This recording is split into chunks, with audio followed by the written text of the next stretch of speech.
A professora Cíntia Giroto lidera a linha de pesquisa do grupo ProLeal, Processos de Leitura e de Escrita, Apropriação e Objetivação. Ela também coordena o CEPLI, o Centro de Estudo e Pesquisa em Linguagem, Literatura e Infância. Professora, mais uma vez, muito obrigado por aceitar o nosso convite. Eu que agradeço. É uma alegria estar com todos vocês aqui. Professora, para a gente começar então essa nossa conversa, como criar então a necessidade, o desejo e principalmente o interesse da leitura nas crianças? Eu queria começar contando uma pequena história que tem grande valor para a nossa reflexão. Havia um merceeiro que, com sua esposa, estava sempre a contar todo o lucro da venda das suas mercadorias e possuía uma casa, mas era reconhecido como sovina. Ele tinha um porão desocupado e ele resolveu deixar se instalar ali um estudante, daqueles genuínos estudantes que gostam muito de ler e estudar. E também tinha ali junto dele, né, da família, um doente que trabalhava em troca de pão. Um dia, o estudante foi comprar pão, queijo e manteiga e ficou indignado. O merceeiro arrancava folhas de um objeto para embrulhar as mercadorias dos seus clientes. E o jovem então viu que aquelas folhas ali continham poemas. E ele ficou mais indignado ainda. Então ele disse: Não, por favor, pare com isso, eu compro o seu livro feito para empacotar. E o merceeiro ficou mais indignado ainda. Por acaso você tem dinheiro bastante para isso? Você não tem dinheiro para comprar esse livro e nem tampouco para pagar essa mercadoria. Ele disse: Não, eu prefiro então comprar o seu livro já coído, né? Estava desgastado, rasgado, faltando folhas, do que então comprar a manteiga e o queijo. Fico só com o pão. O doente ficou incrédulo. Ele, que só comia manteiga e queijo uma vez por ano, só no Natal, viu o estudante então pegar aquele material e um pedaço de pão. Ele resolveu espreitar pelo buraco da fechadura. Pé de pé, ele foi até então o porão onde estava instalado o estudante. E ali, então, sem pestanejar, ele ficou olhando. Ele não acreditou quando o estudante sentou-se recostado sobre uma velha cadeira de balanço e abriu o livro. Houve uma explosão de luz. Havia tanta claridade dentro daquele porão, de uma energia inigualável, nunca tinha sido vista antes. Muitas cenas foram surgindo, rodavam como um carrossel. Tudo, cada personagem era uma estrela brilhante. Ouvia-se, por exemplo, ora o canto celestial, ora uma música extraordinária bela, sentia-se o cheiro estonteante de flores, a sabedoria dos sábios, os sabores dos banquetes reais, a tristeza das mães, as saudades dos viajantes, o amor dos enamorados e a felicidade das crianças. Ai, mas era tudo tanta pura magnificência que ele nunca tinha pensado. O doente, muito menos visto e sentido algo parecido. Então ele passou todas as noites, cuidadosamente descia as escadas e ia bisbilhotar e se fartava todos os dias, todas as noites, com as ficções, as narrativas poetizadas, as histórias memoráveis de todas as épocas, de todos os tempos. E um dia aconteceu algo muito difícil. Um grande incêndio surgiu. E toda a rua ficou iluminada pelas chamas, e foi um corre-corre, todo mundo apavorado, procurando salvar as coisas mais importantes. De longe, vinha um estudante caminhando e viu o fogaréu. A mulher do merceeiro, por exemplo, correu para guardar os brincos de ouro que ganhara do marido. O próprio merceeiro correu para buscar os papéis de crédito, as promissórias de seus devedores. E o doente? Foi o estudante que viu o doente lá no alto da casa. Lá estava ele no telhado e pensava agarrado a um objeto. O melhor tesouro da casa está a salvo. O estudante chegou, olhou no meio daquela fumaça, lá no alto, aquela criatura agarrada a algo que ele ainda não divisava o que era, e foi chegando mais de perto, e o doente estava agarrado, então, ao livro de poesias. E assim, o estudante tudo compreendeu.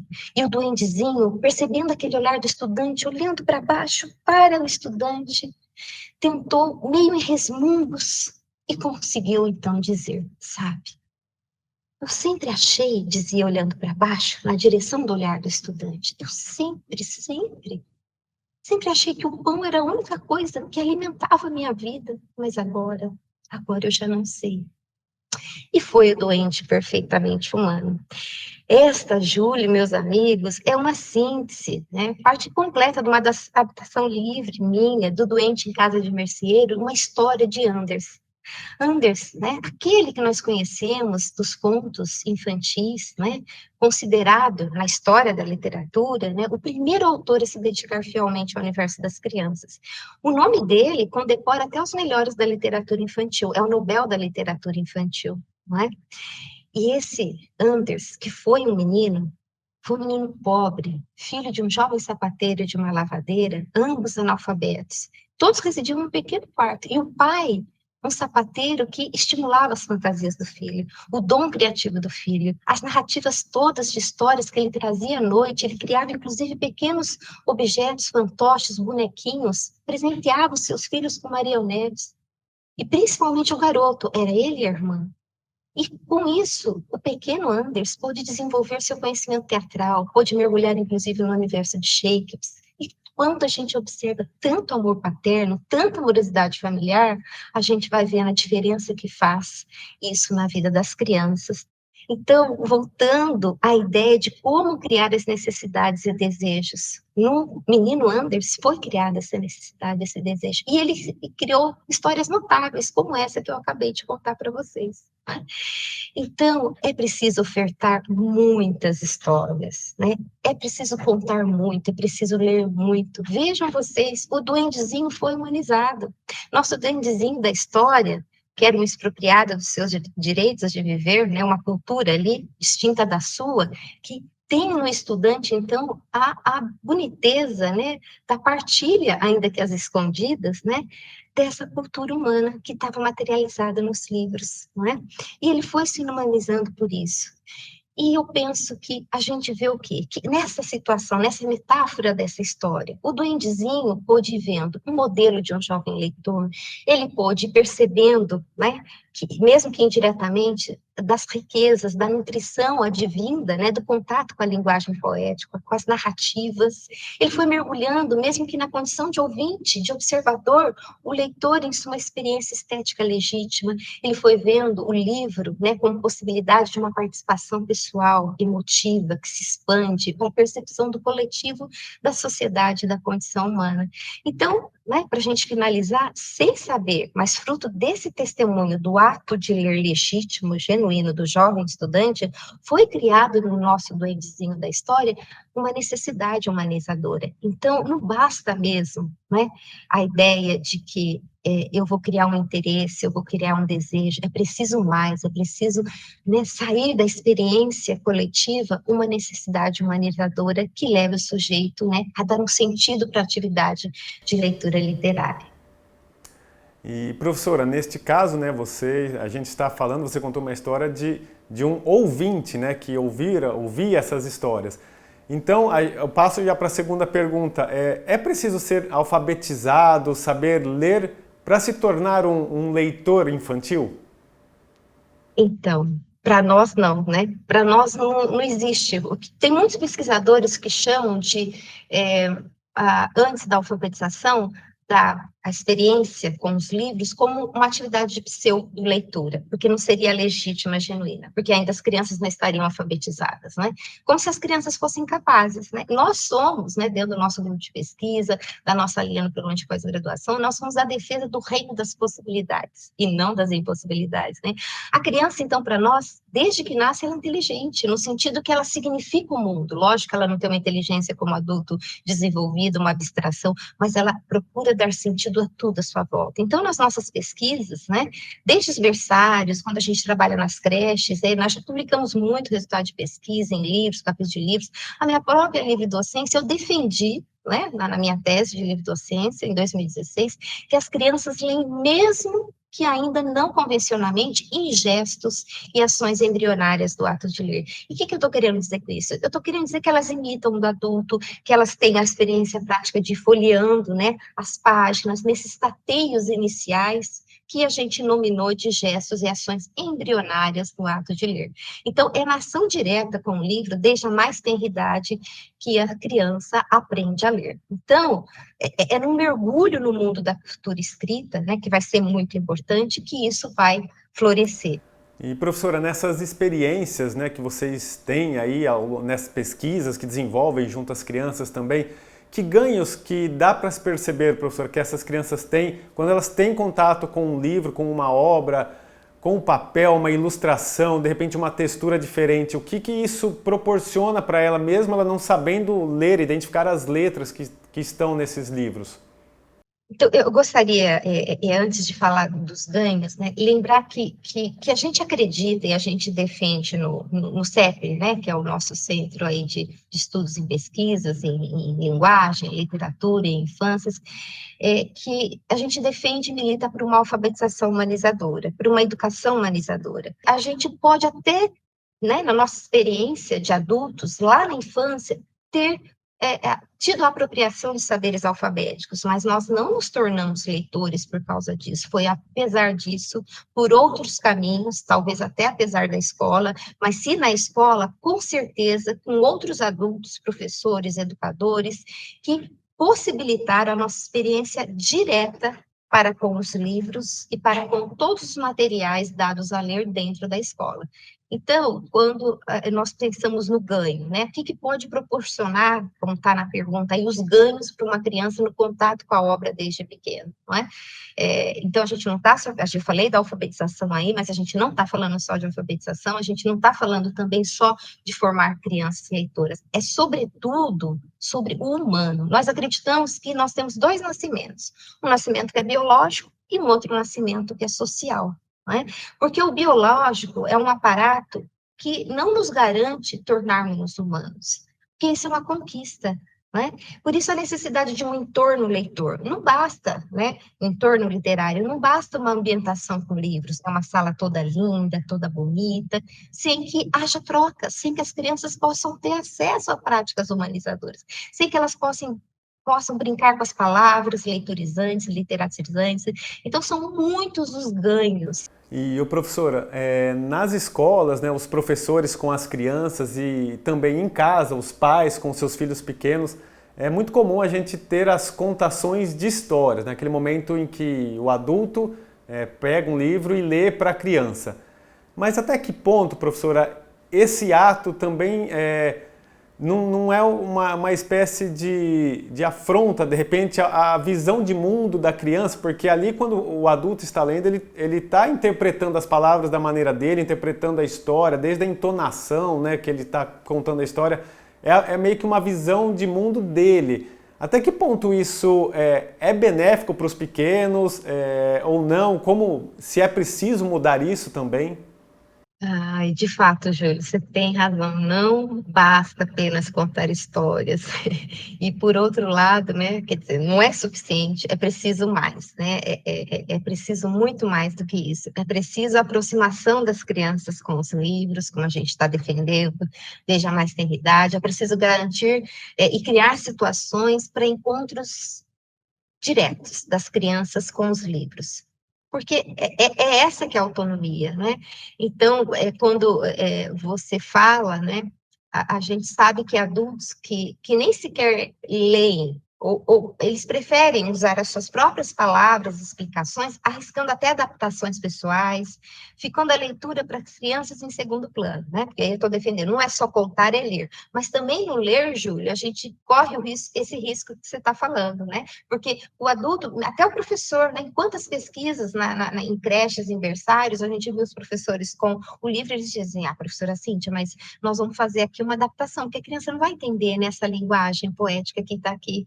Então, né, uma tentativa de acreditar que a criança não poderia, né, atribuir sentidos àquilo. E, por outro lado, né, a leitura fica num segundo plano, e o conteúdo daquela leitura, né? E aí esses adultos pressupõem, de certa forma, né, que estão facilitando a compreensão das crianças, vão explicando o que elas leem. Então, parece que eles estão mais preocupados com a informação, mesmo os pais, né, como educadores, né? E com isso eles vão apostando, né? Na verdade, não apostando na tessitura do próprio texto literário. Então, tudo isso indica que os adultos, muitas vezes, preferem a informação, como eu estava dizendo, do que a leitura literária, quando apresentam os livros para as crianças. Então, nós precisamos criar mesmo os encontros de crianças e livros. E quando eu penso nisso, eu penso naqueles encontros que nos dão alegria, né? Trocas de um encontro alegre, né? Porque por vezes também é tudo muito aligeirado, tumultuado, muito rápido. Tem pais que se colocam até como obrigação de ler todas as noites ou contar história todas as noites para as crianças. Não tem que ser assim, né? Tem que ser aquilo que é muito bom para mim e que é muito bom para a criança, né? Eu tenho que escolher livros, não posso pegar um livro aleatório, eu tenho que ler aquilo que me agrada, aquilo que me mobiliza bem nos meus sentimentos. Então, eu tenho que pensar em trocas de um encontro alegre, de um encontro que aumenta a nossa potência de falar, de agir, de sentir, porque, do contrário, é um encontro triste, né? Um mau encontro, e vai ser aquele encontro que decompõe, que diminui a nossa potência de ação, que nos coíbe, que interdita, que silencia.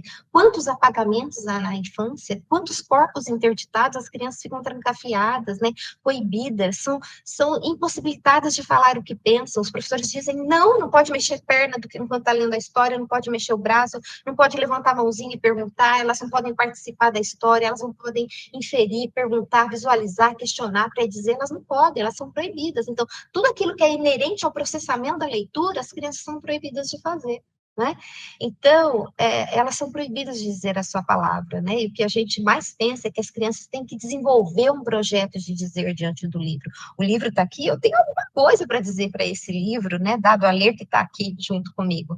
Então, o encontro não implica que é uma questão de soma. Um encontro que compõe a outra coisa, né? É uma composição de muitas palavras, de muitas vozes, de muito diálogo, né? De muito diálogo. E, professora, a gente está caminhando para o final aqui da nossa entrevista, mas uma pergunta também pertinente relativa a isso. Esse mercado editorial, falando em Brasil, pensando em Brasil, né, voltado para esse público infantil, ele está estruturado de uma maneira que tem algo a oferecer para as crianças em cada faixa etária? E que dicas que você poderia deixar aí para os pais para como escolher, né, uma obra adequada para o seu filho? Então, escolha de livros é uma coisa muito interessante. Eu queria lembrar da Cecília Meirelles, né, poetisa, escritora, em cursos normais, em cursos para formação de professores, e a Cecília Meirelles dizia que não precisaria, seria só literatura, sem adjetivações, porque isso faz a gente pensar nessa pergunta que você está levantando, sobre qual que é o livro mais adequado e qual a idade, o que o mercado editorial está oferecendo para a gente, como que os pais fazem essas escolhas, como que os professores fazem essas escolhas, então isso empurra também a gente para pensar na cultura humana. Então, de fato, eu não preciso, é uma arte para toda a idade, a literatura, não é? Mas quando a gente pensa nas especificidades da infância, eu sou uma professora aqui na universidade, trabalho com prática de ensino, né, do ensino fundamental, da educação infantil, né, eu trabalho com os estágios também, e a gente vai vendo que tem as especificidades. Nós estudamos, pesquisamos nas teorias de conhecimento, na psicologia da aprendizagem e desenvolvimento humano, os bebês, não é? Quando a forma como eles se comunicam com o mundo, não é? É diferente daqueles maiorzinhos, né, que já tem lá, depois já estão andando com uns 3 anos, que já conhecem o mundo pela experimentação prática, depois você tem os maiores, né, que estão lá no mundo do faz de conta. Então, quando a gente pensa no território de produção cultural para a infância, não só do livro, mas aqui a gente está falando do livro, e, portanto, da qualidade do livro de literatura e o que escolher, o nosso olhar tem que estar muito atento às características das materialidades desse livro. Mas quando a gente fala de materialidades, a gente não está falando só de cor, de tamanho, de durabilidade, não é? A gente está falando de um projeto gráfico editorial dos livros, né? As suas ilustrações, as suas imagens, que fazem parte também do projeto estético literário, quanto tanto o texto escrito. Então, é preciso muito cuidado, né? A gente sabe que eu tinha até separado aqui uma série de livros, não é? Para talvez apresentar para vocês, mas livros de pano, de plástico cartonado, né? Maiores, menores, livros do que eles têm chamado de livros brinquedo, né? Indo do simples com abas, aqueles mais elaborados, com dobraduras, né? Aqueles que se abrem, né? A visão pode ser tão periférica, Júlio, né? E as pessoas que nos assistem, que a gente pode ser atraído só pela forma e pela textura, e aí a gente não vai estar num olhar atento, porque posso ter no mercado editorial propostas muito informativas e utilitárias, né? Há um pesquisador, professor Edmir Perrotti, que também é escritor de literatura da ECA, e ele diz assim, já aposentado, mas é um grande pesquisador, ele tem um livro que chama O Texto Sedutor na Literatura Infantil, e ele nos diz lá com muita propriedade, não é? Que a gente tem livros que têm um discurso utilitário e temos livros com um discurso emancipador. Então, desde pensando para bebês, eu posso ter livros muito ruins, né, que agrade só aos olhos, né, às mãos, mas que não tenham qualidade literária. Então, eu diria, primeiro, vamos escolher o livro que agrade a você sim, que convoque você a viajar, a refletir, a se deleitar como adulto, a se encantar, a se alegrar com a vida. E segundo, se você for professor, então estude muito como se dá o aprendizado, o desenvolvimento humano dos pequenininhos e pequenos, estude muito a literatura para as infâncias, sobre o universo a ser ofertado de leitura literária na escola, né? Eu diria até, né? A literatura pode salvar vidas, não podemos perder isso de vista. E mais uma vez eu agradeço sua participação, você compartilhar um pouco do seu conhecimento aqui com a gente hoje, professora. Muito obrigada, eu que agradeço. Estou sempre à disposição.